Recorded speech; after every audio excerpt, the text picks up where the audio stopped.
이슈 완전 정보. 오늘은 양지열 변호사와 함께합니다. 어서 오세요. 안녕하세요. 자, 이 면허 얘기는 좀 이따 여쭤보고요. 그 새로운 개정안 중에 이제 CCTV 설치하는 방안에 대해서 정부 여당이 추진 중인데요. 네. 이 CCTV 설치 어떤 개요가 뭔가요? 일단 수술실에서 벌어지는 일에 대해서 지금 현재로서는 소송을 하게 되면 예.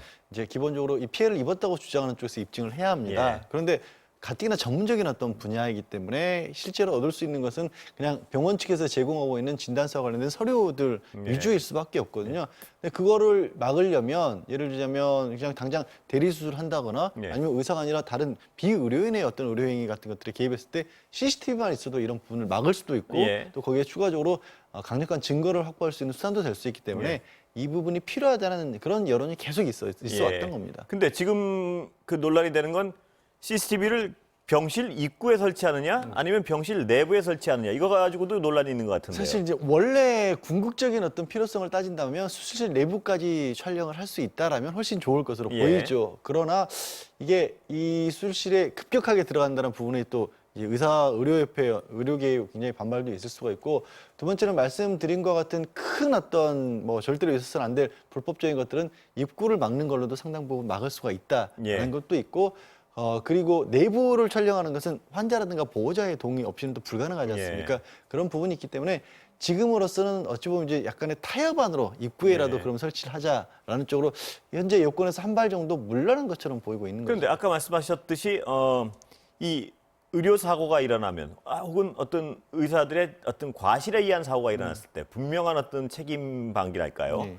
이럴 땐 수술실 내에서 일어나는 경우 그게 수술실에 그 자료가 없을 때는 아까도 말씀하셨지만 완벽한 전문가 집단하고 일반인의 어떤 그 법적 싸움이라든가 이럴 때는 일반인이 그 자료가 있어도 어려운데 네.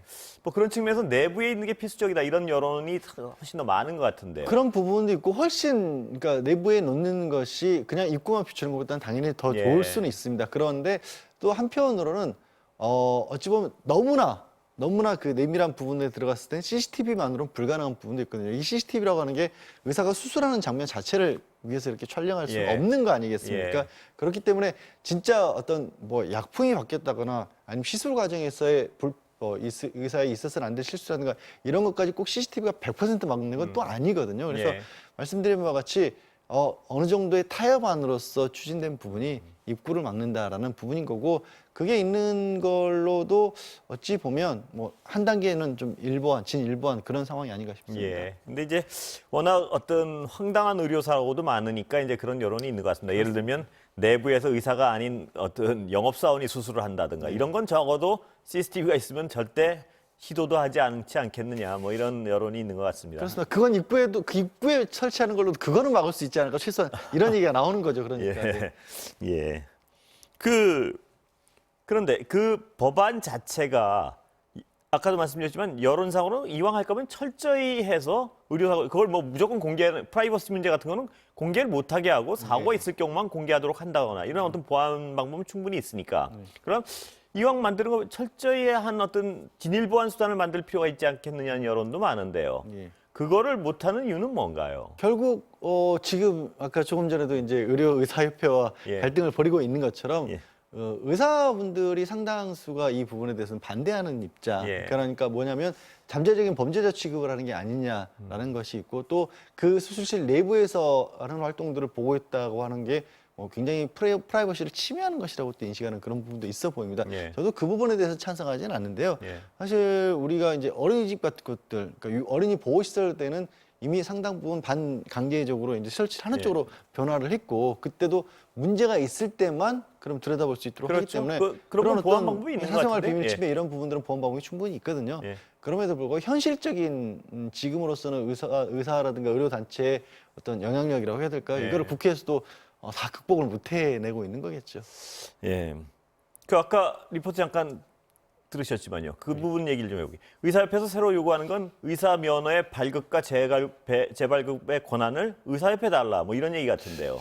예. 이 부분은 저는 좀 납득하기가 예. 어렵습니다. 왜냐하면 일단 의사 면허라고 하는 것은 국가에서 제공하는 것이죠. 예. 어떤 누구에게 특정한 권리를 주는 것이지 이걸 의사협회에서 가지고 있는 게 절대 아니거든요. 예. 약간 혼동하시는 게 저희 변호사협회 같은 경우에는 협회 차원에서의 회원들에 대한 징계가 가능합니다. 예. 그런데 이 징계라고 하는 것은 뭐 품위 유지 의무 위반이라든가 아니면 변호사법 자체에서 범위를 축소해서 일정 부분 강제권을 주고 있는 거지 면허 자체를 좌우할 정도의 정말 글자 그대로 일률적으로 적용해야 될 부분까지 이거를 이제 변호사 협회에서 적용하고 있지는 예. 않거든요. 지금 문제가 되고 있는 부분도 말씀 아시다시피 살인이나 강도 같은 중대 범죄를 포함해서 금고형, 그러니까 실형으로 복역을 해야 정도의 중대 범죄를 저질렀을 때 일괄적으로 이 면허를 취소한 다음에 그 다음에 5년 뒤에 재교부하겠다는 거기 때문에 여기에는 지금 의협에서 말한 것처럼 의료의 전문성을 판단하는 작업이 들어가서는 예. 안 되는 겁니다. 예. 오히려 현재 개정의료법 같은 경우에는 업무상 과실치상이나 치사와 같이 의료 행위 과정 중에서의 실수는 이건 뺐습니다 오히려. 예. 그러니까 의사분들이 그렇지 않습니까? 시술을 하다가 이거 실수란 것까지 면허를 박탈하거나 제한하는 사유는 아예 삼지 않겠다는 거군요. 예. 그 얘기는 전문성이 그걸 개입을 해서 면허 취소 여부를 판단할 이유가 없어지는 예. 거거든요. 이거는 그냥 딱 요건을 정해두고 기계적으로 적용하는 게 뭐 이게 어떤 원칙상으로서는 가장 타당한 상황입니다. 지금 그리고 가장 국민들이 불신을 가지고 있는 건 의사협회의 어떤 여러 가지 판단들을 보면 의사협회의 판단이 어떤 공공의 이익보다는 의사의 어떤 그 집단의 이익을 위해서 이익을 대변하는 단체로 많이 인식이 되고 있는데 그런 단체에 허가와 인허가권까지 준다는 거는 과연 그게 상식적으로 타당할까 이런 지적이 나오는 것 같아요. 그럴 수밖에 없고요. 이게 공공성을 강조하기 위해서 필요한 장치인데 말씀드렸다시피 의사협회에서 이 부분을 관여할 이유가 별로 없는 그런 예. 상황이거든요. 어찌 보면 오히려 의사협회가 지금까지는 어떤 강제성이라든가 이런 권한이 없기 때문에 회원들에 대한 통제력이 없다라는 예. 그런 부분이 약점으로 지적되었는데 이런 상황에서 혹시 그런 어떤 권리라고 해야 될까요? 그걸 권한이라고 할까요? 이런 걸 확보할 수 있는 계기로 생각할 수도 있을 것 같은데 그건 굉장히 잘못된 거죠. 이거는 말씀드렸다시피 국가에서 시행하고 있는 자격인 것이고 국가에서 부여하는 자격인 거지 어떤 협회라든가 전문성이 있다고 해서 그건 단순하게 그런 어떤 기능적인 측면에서 가지고 가는 그런 자격이 아닌 거거든요. 그 의사협회 그 논리가 잘 이해가 안 되는 부분이 전문성이 필요해서 자기들이 어떤 인허가권을 갖겠다는 얘기. 그럼 변호사들도 전문성이 필요하니까 변호사들이 그 변호사 자격증하고 다 가져야 되고. 그러니까 이 논리가 어떤 의사의 예외주의랄까 이런 거를 어떤 가슴 깊이 느끼고 있는 거 아닌가 하는 의심이 들 때가 있는데요. 그게 굉장히 걱정스러운 상황이죠. 예. 그 말씀하신 것처럼 이제 하필 또 대비해서 변호사하고 다르다라는 그런 말씀도 의협 쪽에서 말씀을 예. 했었는데 그때 얘기를 나왔을 때 들어봤을 때 이 법이라고 하는 게 가장 기본적으로는 사람들의 생명, 그다음에 예. 신체의 건강을 책임지기 위한 거고 법도 역시 그걸 보호하는 건데 법보다도 오히려 최전선에 있으신 분들이 의사분들이거든요. 예. 그렇기 때문에 국민들도 의사분을 바라보는 직업 자체는 저희 변호사 보고 선생님이라고 부르는 분들은 없습니다. 예, 그렇게만 말씀드리겠습니다. 서러우셨군요. 아니 그건 아니에요. 그러니까 그만큼 이제 예. 사회적 책임이라는 게 더 예. 강조가 된다는 것이죠. 예. 예. 그 부분 하나만 더 여쭤보면 그렇습니다. 그러니까 의료행위랑 상관없는 다른 범죄, 어떤 가벼운 범죄로 의사면허를 잃게 하는 게 가혹하다는 어떤 얘기인데 제가 어떤 상식적으로 생각해보면 이런 지하철에서 성추행을 하거나 이런 분들은 의료행위랑 아무 상관없는 범죄지만 그분들이 예를 들어서 어떤 내시경 진료를 한다거나 산부인과 진료를 한다거나 그걸 방임해도 되는가? 저는 그런 근원적인 어떤 의구심을 갖게 되더라고요. 그 이유 때문에 이제 법안이 나온 것이고요. 예. 사실 정확하게 지적을 하신 것처럼 사람의 생명을 직접 빼앗았던 의사가 또 사람의 생명을 예. 다루게 되고 그다음에 사람을 성적인 어떤 대상으로 삼았던 사람이 무방비 상태에 놓인 사람을 이렇게 그렇습니다. 만질 수 있게 되는 예. 그런 상황 아니겠습니까?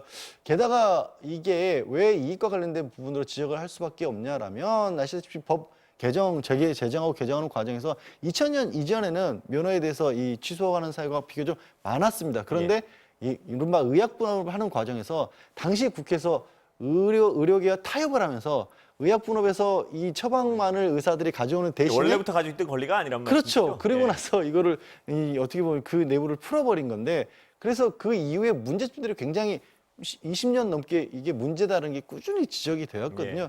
그리고 뭐 가장 기본이 되는 게 실형 선고가 나올 정도의 범죄면요 실수로 저지를 수 있는 범죄가 아닙니다. 예. 예. 다른 얘기 좀 넘어가 보겠습니다. 중대범죄수사청이요. 어떤 겁니까? 그러니까 일단.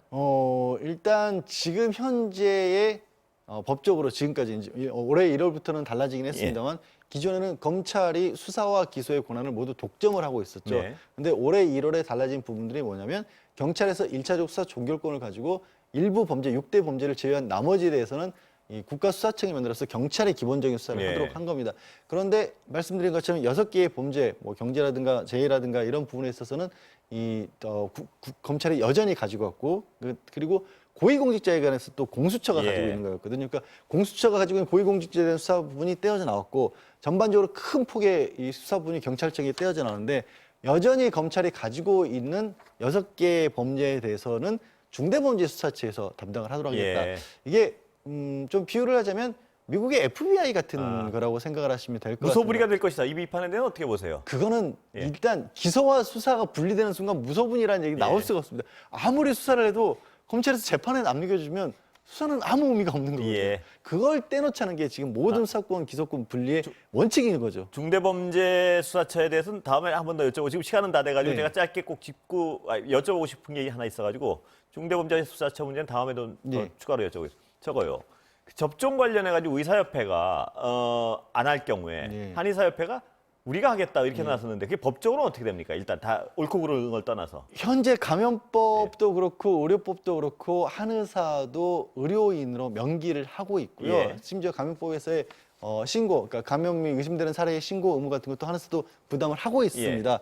그런데 실제로 그러면 의사가 아니라 그러니까 의사에게 직접 주사를 맞아보신 적이 있어요? 그렇죠. 시행자. 간호사들한테 맞았죠. 이제 의사가 이거를 가지고 있다는 부분들은 사실 처방을 하고 지휘 감독을 하는 권한인 예. 거거든요. 그렇게 본다라면 의료인이기 때문에 한의사에게 이런 부분 특히 지금은 정부에서 그냥 임의로 정한 겁니다. 그러니까 예. 처방이 또 필요한 상황이 아니거든요. 법을 바꿀 필요는 없나요? 아니, 그럼? 법은 시행령만 바꿀 것으로 보입니다. 시행령 정도만 시행령 바꾸면 정도는 충분히 선언하면 가능하다는 가능할 것으로 말씀이시죠. 보입니다. 그리고 이재명 경기지사는 간호사에게 한시적으로 어떤 접종할 수 있는 권한을 주겠다는데 그건 어떻게 법적으로는 어떻게 됩니까? 간호사 옳고 그름을 떠나서. 부분에 대해서는 법 개정이 필요할 것으로 법 보입니다. 개정이 예. 필요합니까? 시행령이 안 되고요. 예, 보조 인력이기 때문에. 예, 오늘 여기까지 듣겠습니다. 감사합니다. 네, 고맙습니다.